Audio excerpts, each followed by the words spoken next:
my stadium in Porto Ordaz, the Vino Tinto, a lot different side than they were just 10 years ago or so. No pushover anymore. Coming off a win in La Paz, the wave already evident in the stadium. Uruguay wanting to pick things up after that disappointing home loss, and they would look to one of their leaders, Diego Forlan, to do that early action there, but the save made that time by Renny Vega. Vega stepping back in between the pipes after the youngster Rafa Romo played so well in the victory against Bolivia, but with 32 goals to his name in La Liga. Cesar Farias going for a little bit more experience in the net. On the other side, Venezuela bringing something to the attack as well. Beautiful chip inside the box, the diving header, but not far enough away, and beating the offside trap. And the goalkeeper, Giancarlo Maldonado. Well, remember, Vieira had so many problems last game for Uruguay.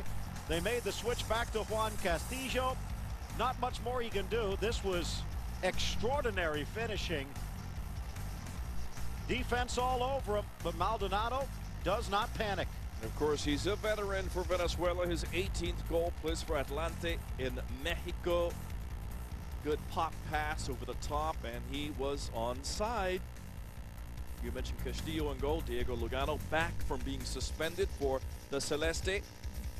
And Miguel Amado making his debut, the Defensa Sporting youngster out there for Uruguay as well. Of course, Diego Forlan involved, as is Suarez. Almost picks out the upper corner. Renny Vega getting over in time. Uruguay coming in 5th with 17 points. And of course, definitely hearing the news and knowing about Ecuador, wanting to get those 3 points away from home.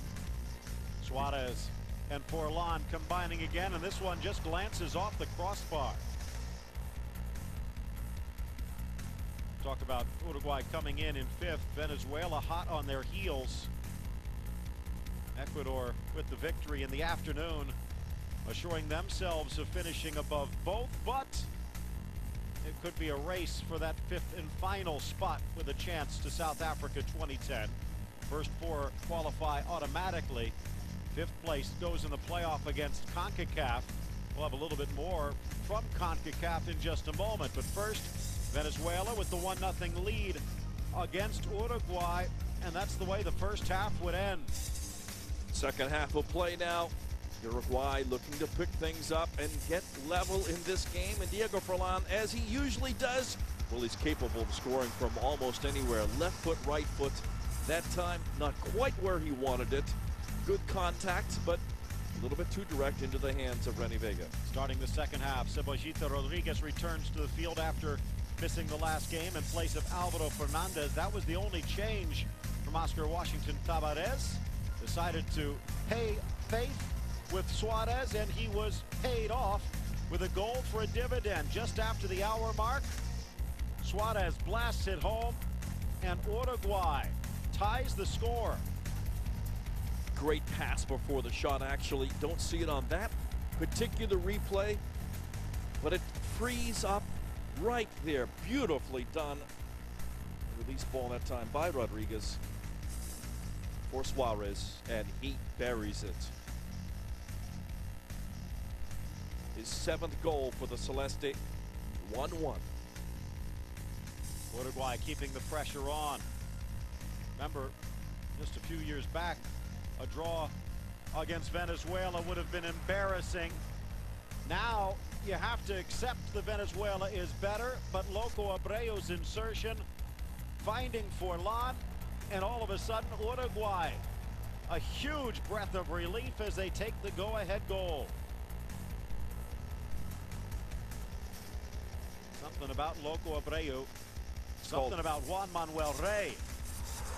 3 minutes after the go-ahead goal, it's all knotted up again. The big man at the back knows how to take free kicks. Yeah, we've seen him score from long distance before, but that was pure quality. No doubt about it. Drills into the back of the ball, in-step drive. Venezuela pushing forward. They wanted the go-ahead goal, and they almost got it just wide of Castillo's net. Cannot count out Venezuela before this one is over. Lucena just missing. Final whistle from Salvio Fagundes. 2-2 Uruguay. Might be disappointing, but in many ways they have to feel fortunate. Something is better than nothing on the road for the Celeste. They do get a point with 4 games left, Phil. Still very much